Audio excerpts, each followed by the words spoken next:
설교 제목 한번 같이 읽으실까요? 시작. 네. 여러분 모두 의의 나무가 되시기를 먼저 주의 이름으로 축복합니다. 올해 4월 25일 체코에 있는 한 유치원에서 뜬금없이 포크레인 부대가 등장을 했습니다. 그 유치원에 등장한 이유는 유치원의 아이들이 놀이터의 그 모래를 좀 새 거로 바꿔줬으면 좋겠다라는 부탁이 있어서 그 유치원 근처에 있는 회사원들이 포크레인을 가지고 유치원을 간 겁니다. 그 모래 새 거로 바꿔주려고. 그런데 놀라운 것은요, 같은 시각 한국에서 독거노인을 위한 가구 제작하는 일이 있었습니다. 같은 시각 인도에서는요, 겨울을 대비한 그 학교의 보수공사가 진행되고 있었습니다. 이것이 체코, 한국, 인도뿐만 아니라 전 세계에 일어났습니다. 알고 봤더니 모두 같은 한 회사가 벌인 선행이었습니다. 2018년 4월 25일 전 세계 각지에서 그 한 회사의 회사원들이 그 지역사회를 섬기는 선행을 한 것입니다. 그런데 그들의 선행, 여러분 놀랍지 않아요? 같은 날 전 세계에서 동시에 선행을 이룬다. 대단히 매스컴을 탈만하잖아요. 그런데 어느 매스컴의 헤드라인도 나오지 않았어요. 나오지 않은 이유는 그 회사가 원치 않았기 때문입니다. 근데 어떻게 이 이야기가 알려져 가지고 기자가 그 봉사에 참여했던 한 직원을 이제 만나게 돼서 인터뷰를 하게 되는데 질문을 했어요, 기자가. 아니, 보통 회사 같은 경우는 자신의 회사의 마케팅을 위해서라도, 회사를 홍보하기 위해서라도 지역사회에 좋은 일을 하면 어떻게 하면 기사가 날까 이렇게 막 노력들을 하는데 어떻게 그런 놀라운 일을 하는데도 기사를 내지 않나요? 라고 그 직원한테 물었더니 그 직원이 기자한테 이렇게 말했습니다. 기자님, 그거 아세요? TV나 매스컴에 우리 이야기가, 우리가 했던 이 선행 이야기가 헤드라인에 나오고 TV에 나오고 그러면 우리가 도와드린 분들의 이야기도 드러나게 되지요. 그들이 어렵게 살아가는 모습, 드러내고 싶지 않은 상처, 겪고 싶지 않은 관심, 저희가 알려지면 알려질수록 그분들의 상처는 더 많이 드러나게 됩니다. 그래서 저희는 우리가 하는 이 선행을 알리기를 원치 않는 것입니다 라고 대답한 거예요. 그러고 나서 하는 얘기가, 그 직원이 이랬대요. 우리 회사의 직원들이 알고 싶은 것은 딱 하나입니다. 그 뭐냐면 그분들이 진짜 필요한 게 무엇일까, 이거래요. 그래서 그 회사에서는요, 그 매년 복지관이나 봉사센터를 통해서 자문을 통해서 어떤 봉사를 하면 좋을까 기획을 한다고 그래요. 그래서 그 기획한 것을 그날 다 이제 날짜를 맞춰가지고 하는 거예요. 이제 그걸 봉사에 참여하면서 그 직원이 그래요. 나 살기도 빠듯한데 뭐 봉사는 왜 하나라는 생각이 들 때도 있지만, 그 봉사에 한번 참여하고 나면 놀라운 일들이 일어나는데, 자기가 그 봉사일에 참여하면서 업무를 다 제쳐놓고 이제 뭐 가글 만들 때 뚝딱뚝 하기도 하잖아요. 근데 그렇게 참여하면서 자기가 웃고 있는 모습을 보게 된대요. 그러니까 성공, 실패 이런 거 다 걱정 없이 온전히 즐기고 있는 자신을 보게 된다고 그래요. 하는 사람을 위한 봉사가 아니라 받는 사람을 위한 봉사를 했는데 어느새 봉사하고 있는 본인들이 즐거워하는 모습을 자기가 발견하고는 깜짝깜짝 놀란다고 그럽니다. 그러면서 이제 매년 찾아가서 봉사해주는 그분들의 하고 싶은 말이 있는데 자기들한테 감사하다는 말 하지 않으셔도 된다. 왜냐하면 자기들은 이미 충분히 받았다고 얘기합니다. 이 이야기를 제가 다운 포털 사이트 1분 코너라는 거기서 이렇게 보게 되었는데요. 거기에 이제 그 이야기가 이제 소개가 됐는데, 그 인터뷰를 했는데도 회사 이름을 끝내 얘기하지 않아요. 그 사람 이름도 누구인지 몰라요. 제가 그 기사를 얼마나 감동이 되었는지 모르겠습니다. 얼마나 감동이 되었는지. 그러면 생각을 했어요. 최고의 선물이 뭘까? 크리스마스가 일주일 앞두고 있거든요. 진짜 최고의 선물이 뭘까? 이런 생각이 들었어요. 그들의 필요를, 진짜 필요를 채워주는 것, 이게 최고의 선물이 아닐까. 또 그들의 마음까지 지켜주는 것, 이게 최고의 선물이 아닐까. 또 하나, 자신의 봉사, 의를 드러내기 위해서 상대를 이용하지 않는 것. 이게 정말 선물 받는 이에게 가장 최고의 선물이 아닐까라는 생각을 했습니다. 여러분, 크리스마스 일주일 일주일 앞두고 있잖아요. 크리스마스는 하나님 우리에게 예수님을 선물하신 날 아니겠어요? 근데 곰곰이 생각해 보면 하나님이 우리에게 예수님을 선물한 것은 가장 최고의 선물이 아닌가 생각합니다. 왜냐하면 예수님은 우리에게 가장 필요한 것을 채워주신 분이기 때문에 그렇습니다. 예수님은 우리에게 가장 필요한 것을. 크리스마스 일주일 앞두고 이사야 61장 1절로 3절의 말씀을 정했습니다. 올해 1월 첫 주의 말씀이 60장 1절로 3절이었어요. 근데 크리스마스 앞두고 61장 말씀을 좀 보게 됐는데요. 세 절입니다. 이 세 절 말씀을 각 절을 좀 이렇게 살펴보려고 그래요. 그 각 절에 담긴 의미가 무엇인지, 그리고 그 의미를 살펴보면서 왜 예수님이 우리에게 최고의 선물이 되는지를 좀 발견하고 우리 마음을 좀 담았으면 좋겠습니다. 여러분, 먼저 61장의 배경을 잠깐 말씀드리면요, 61장의 이사야 61장의 이 말씀은 유다가 바벨론이라는 나라에 멸망하고 포로로 끌려간 그 상황을 염두에 두고 주신 말씀이에요. 그러니까 유다라는 나라가 이스라엘이 반 나눠져서 이제 북이스라엘, 남유다였잖아요. 북이스라엘은 722년 BC 722년에 아수르에게 망하고 남유다만 남았는데, 남유다도 BC 586년에 바벨론에 망하거든요. 망해서 이제 포로가 다 끌려가요. 다 망한 그 상황을 염두에 두고 주신 말씀이에요. 그 상황을. 자, 그런 상황 가운데 가장 절망적 상황 아니겠어요? 나라가 다 망하고 백성들이 포로로 끌려간 그 상황. 근데 그런 상황에 처한 이들에게 주신 소망의 메시지가 오늘 61장 1절로 3절의 메시지예요. 그 1절부터 좀 살펴보기를 원합니다. 먼저 1절 잠깐 보세요. 1절이 이렇게 시작하죠. 주 여호와의 영이 내게 내리셨으니. 여호와의 영은 성령을 말하죠. 성령. 내게 내리셨으니, 내게는 이사야 선지자를 말해요. 그러니까 이사야 선지자에게 하나님이 성령을 내려주셨다라는 거예요. 여러분 기억하세요. 구약이나 신약이나 하나님이 어떤 일을 하실 때는 성령을 그에게 주셔서 성령을 통하여 일을 하게 하십니다. 그래서 내가 하나님의 일을 하고자 한다면 하나님 내게 성령을 부으소서, 하나님 내게 성령을 강력하게 역사하셔서 충만케 하옵소서, 이 기도를 하셔야 되는 거예요. 성령의 강력한 은혜 없이 내가 어떤 일을 한다? 말썽이 일어나요. 기억하세요? 그 다음에 하신 말씀이 뭐라고 하는 거예요? 1절 보세요. 이제 주 여호와의 영이 내게 내리셨으니, 이는 왜 내리셨는가? 여호와께서 내게 기름을 부으사 그랬죠. 여러분, 기름을 부으사 체크해 놓으세요. 구약에 하나님께서 기름을 붓는 사람들이 있었어요. 왕, 제사장, 선지자. 왕을 세울 때, 제사장을 세울 때, 선지자를 세울 때 꼭 기름을 부었어요. 그 기름을 붓는다는 의미는 뭐냐면 거룩하게 구별했다라는 거예요. 하나님이 왕이라는 직분을 통해서 내가 너를 쓰겠다라고 해서 구별한 사람, 그래서 기름을 부은 것은 구별된 사람이라는 뜻이에요. 우리가 하나님께 성령을 받잖아요. 그럼 기름이 내게 부어진 것과 똑같아요. 구별된 존재가 된 것입니다. 이걸 꼭 기억하셨으면 좋겠어요. 그러면 여러분 보세요.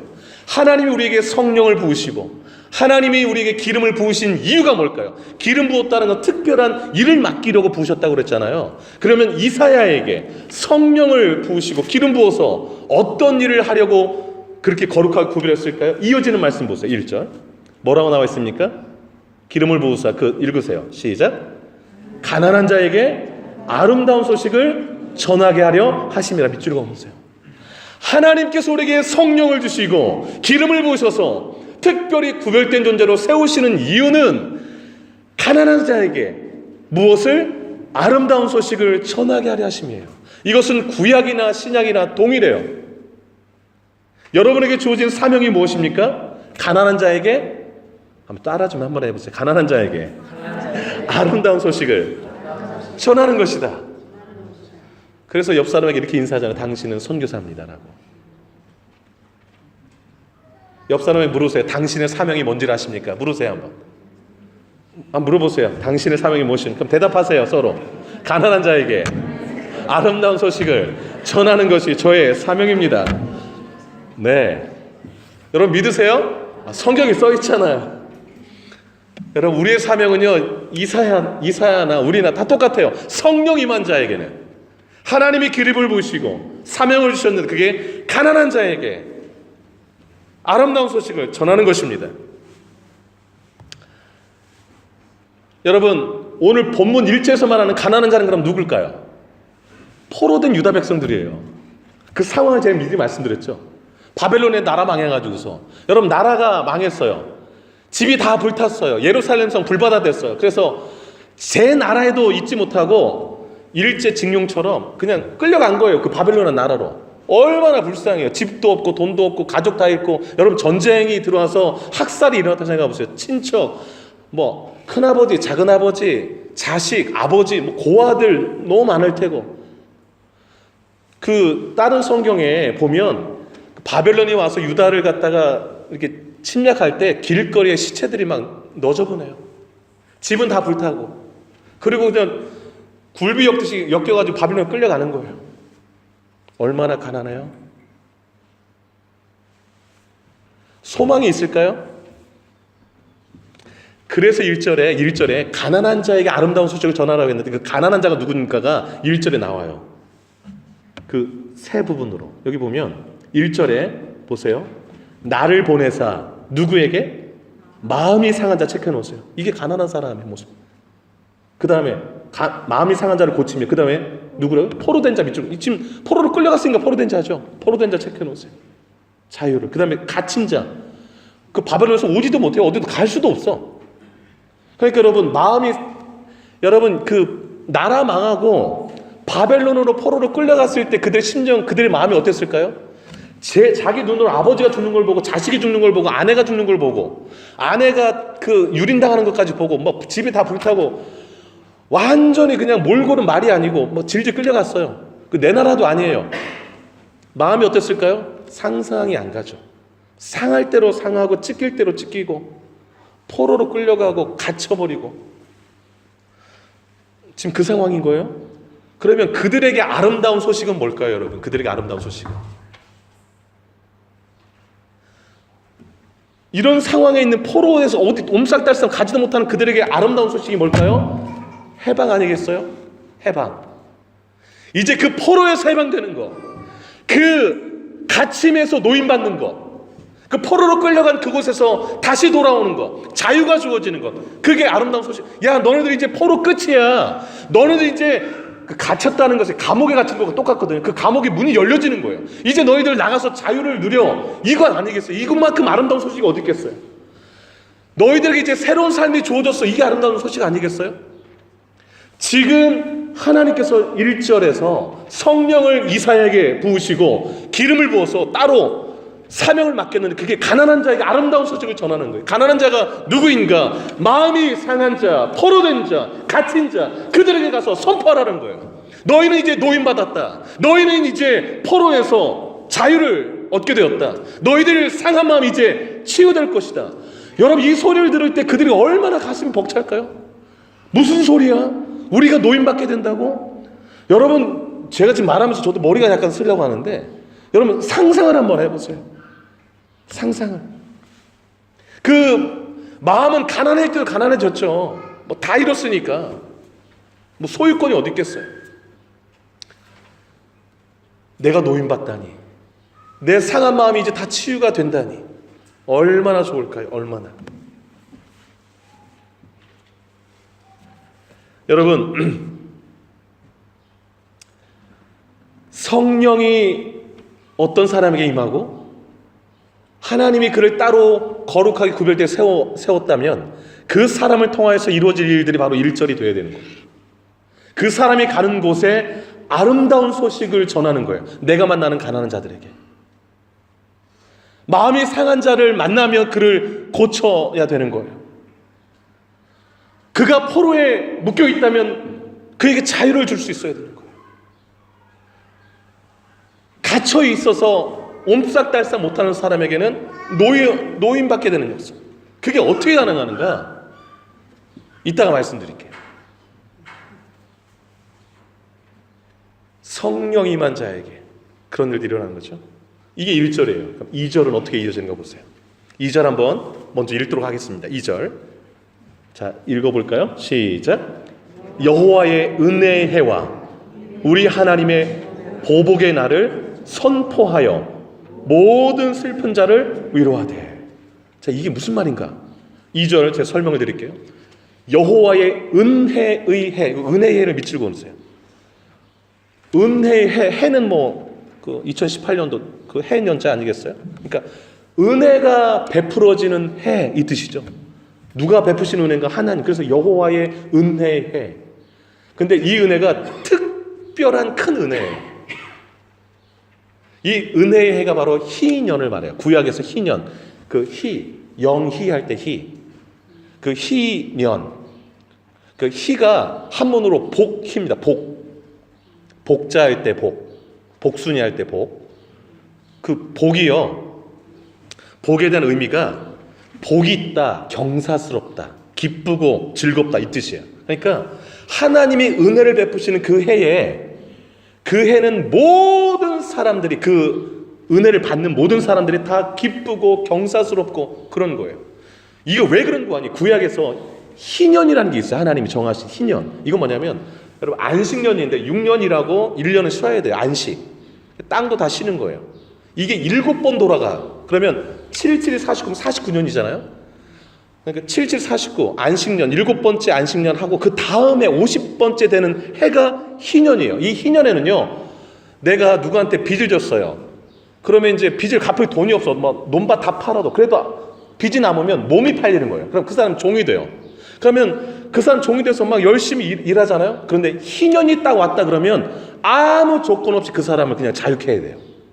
그러니까 이스라엘 백성들에게 희년은 너무너무 기쁜 날이에요. 희년에는 내 모든 빚이 다 탕감되고 내 모든 묶였던 것이 다 이렇게 풀어지는 날이에요. 그러니까 일절이 이루어지는 그 해가 바로 희년인 거예요.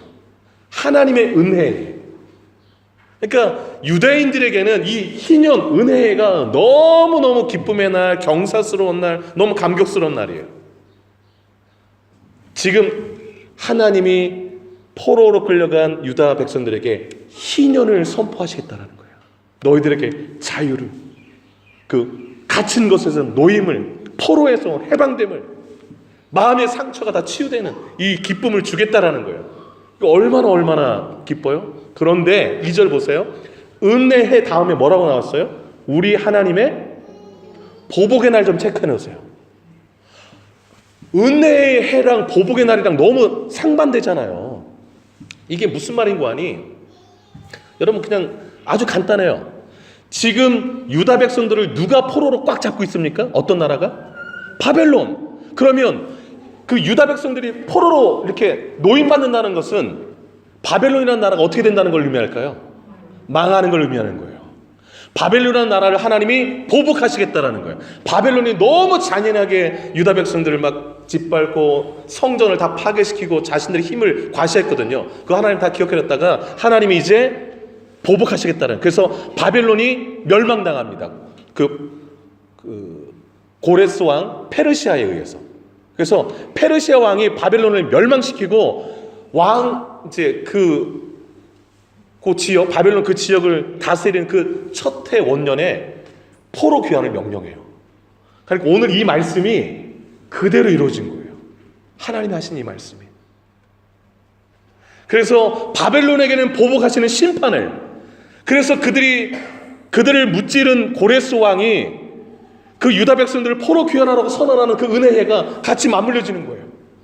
그 일이 이루어짐으로 인해서 2절 끝에 모든 슬픈 자를 위로하되, 그 바벨론 땅에서 슬퍼했던 그 사람, 그 바벨론의 포로를 끌려간 70년 만에 해방되거든요. 70년 동안 울고 슬픔에 막 이 마음으로 막 슬퍼했던 거예요. 나라 망했으니까. 그리고 왜 하나님 말씀대로 안 살았을까?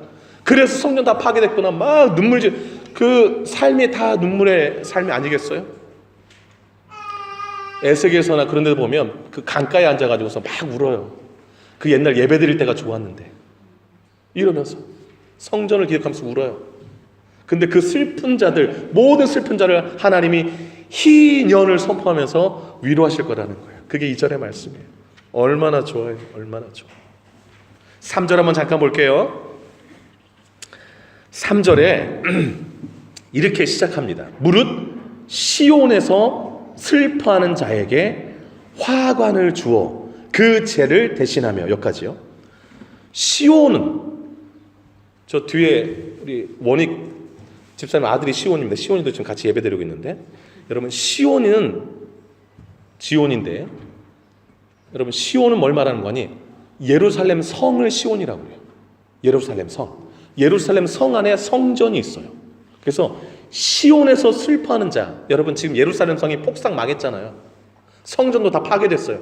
그 자리에서 있던 사람들은 어떻게 하면 있었을까요? 슬퍼하며 있죠. 너무 슬프면 유대인들은 죄를 뒤집었어요. 여러분 죄가 뭔가 다 타고 남은 거잖아요. 그러니까 남았는데 죄는 아무것도 없잖아요. 그러니까 내 심정이 지금 다 타다 남은 죄와 같다.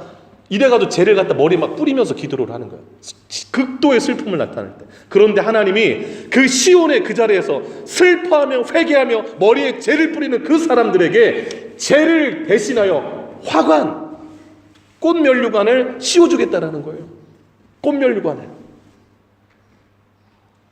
그 은혜가 선포되었으니까 1절에 막 이렇게 하나님께 아름다운 소식을 이제, 야 너는 해방됐어, 이게 다 연결되잖아요. 그래서 그 죄를 다 뿌려서 막 머리가 다 죄로 뒤집었는데 이걸 싹 죄를 다 씻기고 여기다 꽃을 갖다 씌운대요. 꽃은요 그 유대에서 여성들이 그 기쁨의 축제 있을 때마다 너무 아름다운 그 화관을 쓰고서 축제를 해요. 그 장면을 떠올려 보시기 바랍니다. 그 장면. 그 다음에 이어지는 말씀 보세요. 기쁨의 기름으로 그 슬픔을 대신하며. 여기까지 체크해 놓으세요. 온통 슬픔의 바다 아니었습니까? 아버지 죽고 뭐 자식 죽고 그 아내 죽고 뭐 남편 죽고 그다음에 뭐 가족 친척 집은 다 불타고 슬픔. 그 슬픔이 이만저만이 아니었어요. 쓸만한 사람은 다 데려가고. 그러니까 나라 전체가 완전히 그냥 기능 마비. 그런데 그곳에 슬픔만이 가득한 그 땅에 기쁨의 기름을 부은대요.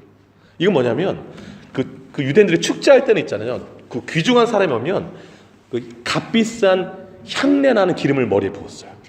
그래서 그 기름 자체가 기쁨을 뜻해요.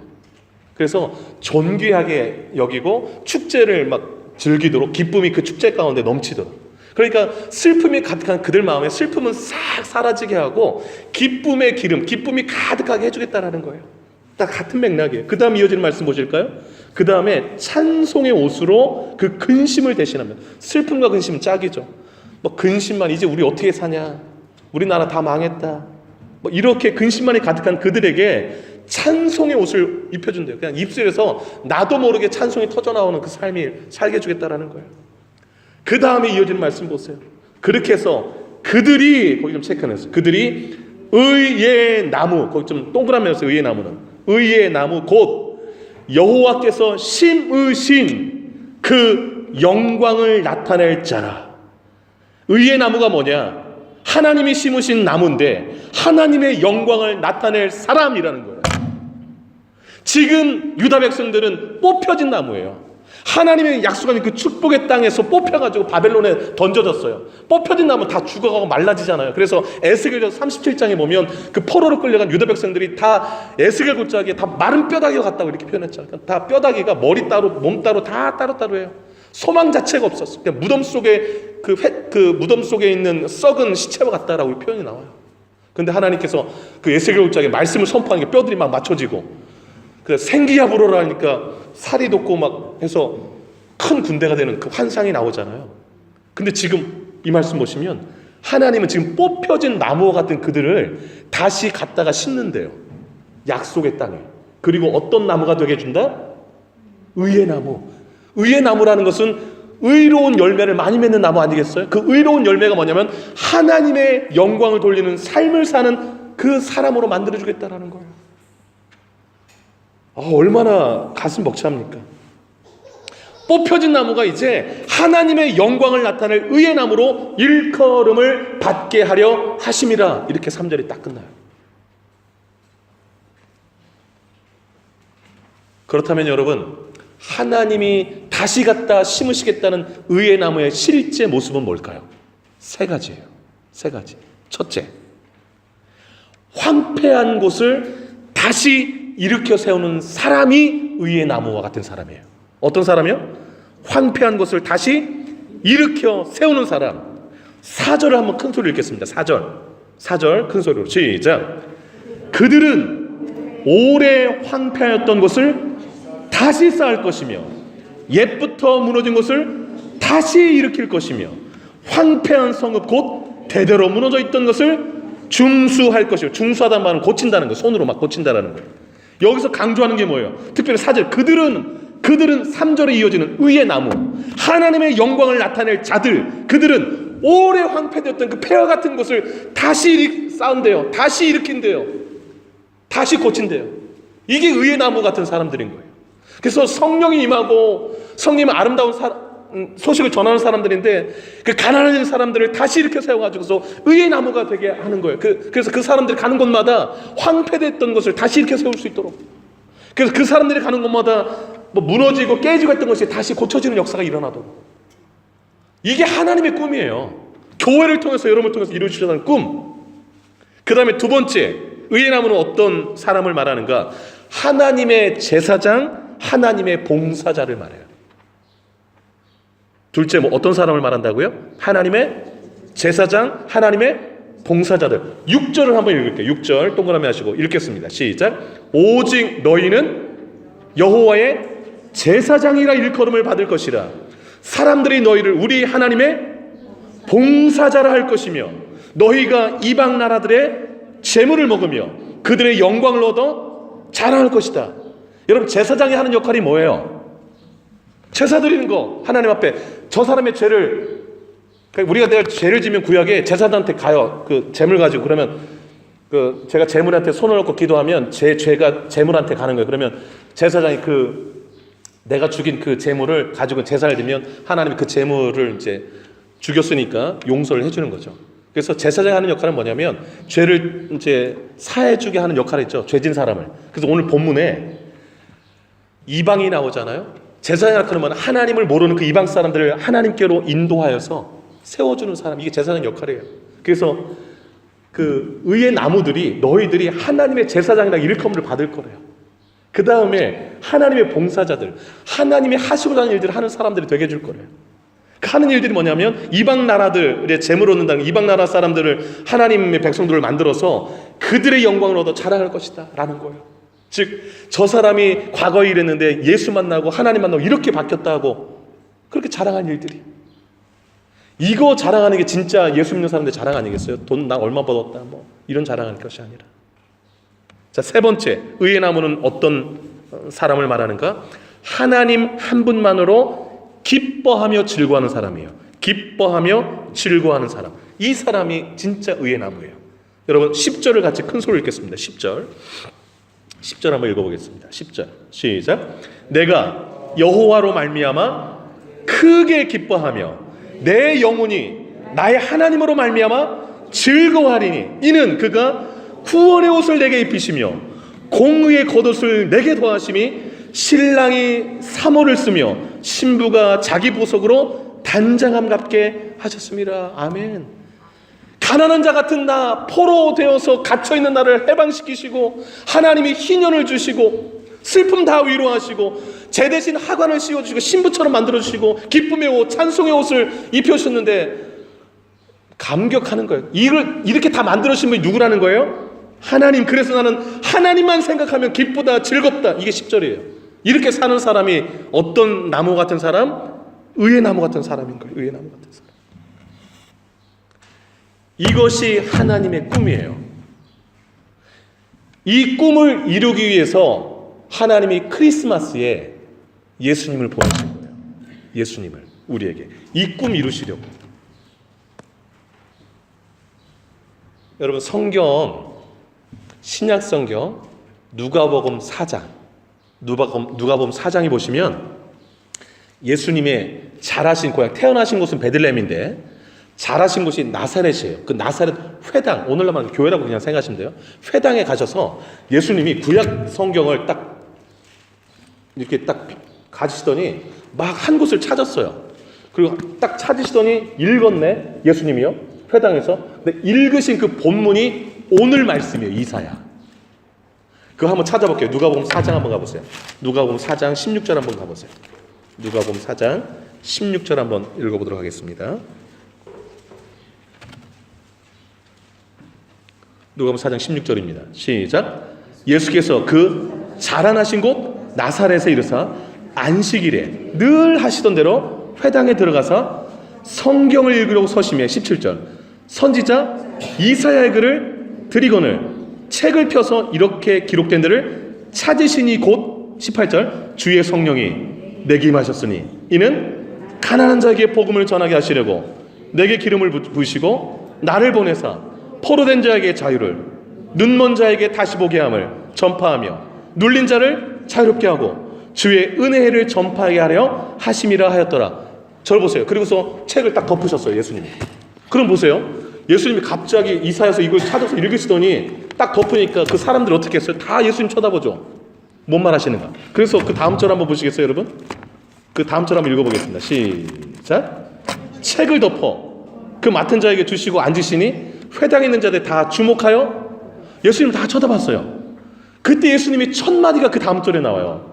21절 시작. 이에 예수께서 그들에게 말씀하시되 이 글이 오늘 너희 귀에 응하였느라. 밑줄 그으세요. 이게 무슨 말이에요? 이사야 이 말씀이 오늘 너희에게 그대로 이루어졌느니라, 이 뜻이 아니겠습니까? 즉 하나님께서 예수 나에게 성령 주셔서 가난한 너희들에게 복음을 전하게 하셨다라는 거예요. 그래서 영적으로 포로된 사람들, 영적으로 눈먼 사람들 다 다시 보게 하고 눌린 자를 자유롭게 하신다. 이 일을 하나님이 지금 하고 계신다는 거예요. 지금. 그래서 여러분 이사야 61장의 이 말씀은요, 그때만의 말씀이 아니라 예수님 당시에도 말씀이고 오늘날도 똑같은 말씀이에요. 오늘 여러분의 귀에 이 말씀을 들리게 하신 이유는 이 말씀이 여러분 삶에 오늘 이루어지게 하시기 위함인 것입니다.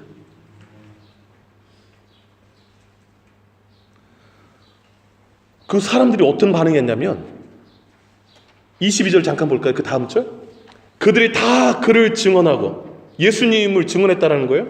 그 입으로 나오는 바 은혜로운 말을 놀랍게, 이야 어떻게 저렇게 은혜로운 말을 하지? 예수님 좀 뭐 설교를 하셨을 것 같아요. 여기에 이르되 그 다음에 주 중에 이 사람이 요셉의 아들이 아니냐, 이건 약간 비아냥거리는 거예요. 여러분 참 슬픔이 여기 있어요. 하나님은요 예수님을 크리스마스 선물로 주셔서 가난한 모든 사람들에게 이 자유를 선물하고 은혜 희년을 선물하고 의의 나무가 되기를 바라고 이걸 다 꿈꾸셔서 예수님을 보냈는데 그 축복의 말씀을 듣고도 반응이 어떻게 나오냐면 건강하게 반응을 보이는 사람이 있는가 하면 예수를 대적하는 반응이 있어요. 근데 예수님이 자라나신 고향 나사렛 이 회당의 사람들은 예수님에 나가서 저 요셉의 아들 아니야? 우리 다 봤잖아, 얘 잘하는 거. 그리고 예수님의 말씀을 경청하고 은혜롭게 받은 그 말씀을 싹 까먹고 비아냥거리기 시작했어요. 근데 예수님이요, 그들이 속으로 무슨 생각하고 있는지를 다 아셨어요. 그래서 너네들 이런 말 할 거지라고 그 다음 절에 얘기했어요. 23절 제가 읽을게요. 같이 한번 읽을까요? 23절 시작. 예수께서 그들에게 이르시되 너희가 반드시 의사야 너 자신을 고치라 하는 속담을 인용하여 내게 말하기를 우리가 들은 바 가버나움에서 행한 일을 네 고향 여기서도 행하라 하리라. 약간 비아냥거리는 거예요. 의사한테 너나 고치세요 이렇게 하듯이 너희가 그 속담을 이용해서 야 가버나움에서 뭐 특별한 일 행했는데 우리 고향에서도 한번 해봐. 그럼 우리가 믿어줄게. 뭐 이렇게 나가는 거예요. 분위기가. 아주 우리가 복음을 전할 때, 예수를 전할 때 비아냥거리는 사람이 있어요. 그들에게는 하나님의 이 은혜의 자유, 이 축복이 주어지지 않죠. 이들이 끝내 어떻게 했는가? 예수 그리스도를 그들 동네 밖으로 끌고 가서 낭떠러지에 떨어 죽이려고 했어요. 29절 한번 읽어볼까? 29절 읽어봅니다. 시작. 일어나 동네 밖으로 쫓아내어 그 동네가 건설된 산 낭떠러지까지 끌고 가서 밀쳐 떨어뜨리려 하되 예수께서 그들 가운데로 지나가십니다.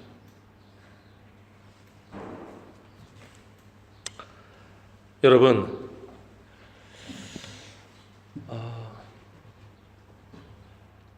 크리스마스를 일주일 앞두고 어떤 말씀을 전할까 하다가 예수님을 이 땅에 보내신 이유가 뭘까? 크리스마스 때 선물을 다 주고받는데 그러다가 61장 말씀이 떠올랐던 거예요. 그리고서 그 누가복음 4장 말씀과 함께 떠오르면서 하나님이 정말 우리에게 꿈꾸신 모습이 이거였구나라는 생각이 들었어요. 여러분, 오늘날 많은 경우에 예수님을 낭떠러지로 밀어서 떨어뜨리려 하는 사람이 있는가 하면 의의 나무가 되어서 그 황폐한 곳을 다시 세우고 또 세 가지 하는 일이 뭐라고 했어요? 하나님의 제사장과 하나님의 봉사자들이 되고 하나님 한 분만으로 기뻐하며 즐거워하는 이 삶을 사는 사람들이 있어요. 그 완전 회복되어져. 그래서 그 모든 영적인 포로에서 해방되어가지고 기쁨과 은혜가 너무 넘쳐서 늘 찬송이 넘치는 이 두 모습을 우리가 보는 삶의 현장 가운데 살고 있습니다. 여러분, 이 61장의 말씀이 여러분에게 도전합니다. 여러분에게 그대로 이루어져 있는가를 확인해 보시기 바라요. 나는 정말 이 아름다운 소식을 들은 가난한 사람인가?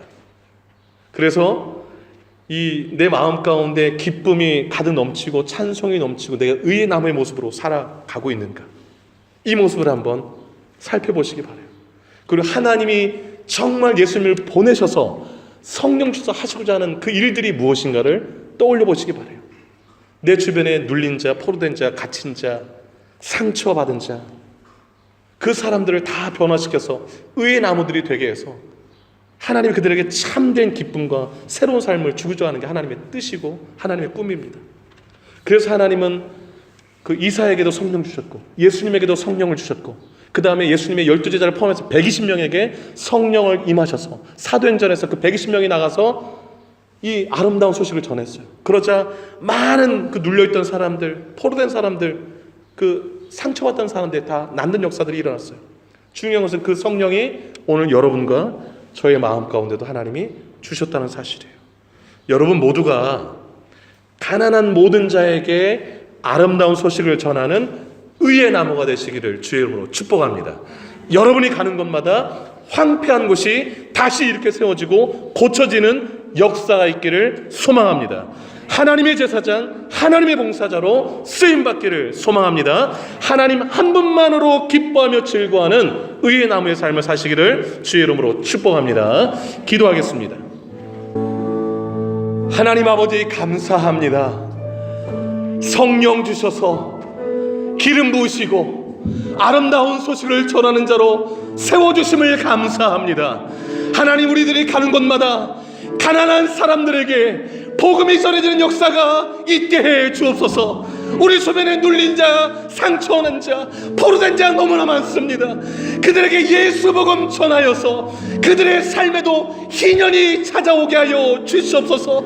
하나님 아버지 희년이 찾아오면 저들의 머릿속에 뒤집어 쓴 죄는 화관으로 변화될 줄로 믿습니다. 근심은 찬송의 옷으로 바뀌어질 줄로 믿습니다. 하나님 우리가 전한 그 복음 때문에 많은 사람들이 의의 나무가 될 줄로 믿습니다. 우리 새누리 백성들 하나님이 심으시는 의의 나무가 되어서 아버지 하나님이 시험 무너지고 황폐된 곳 다시 일으켜 세우고 하나님의 제사장 봉사자로 쓰임받으며 하나님만으로 기뻐하는 인생 살게 하여 주시옵소서. 그리하여서 아버지 하나님 우리 교회 가운데에 아버지 하나님 치유되고 회복되고 기쁨을 누린 자가 넘쳐나게 하시고 우리 성들이 가는 곳곳마다 이 놀라운 복음의 역사, 희년의 역사, 회복의 역사, 의의 나무의 역사들이 일어나게 하여 주시옵소서. 감사 영광 올려드리옵고 예수님의 이름으로 축복하며 기도 올리옵나이다. 아멘. 다 같이 일어나시겠습니다.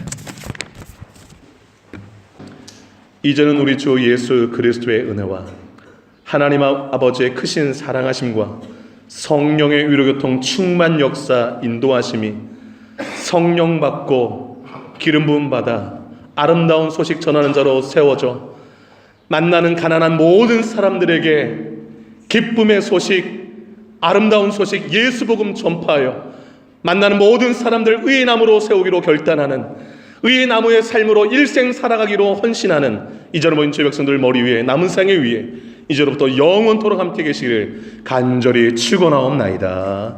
아멘.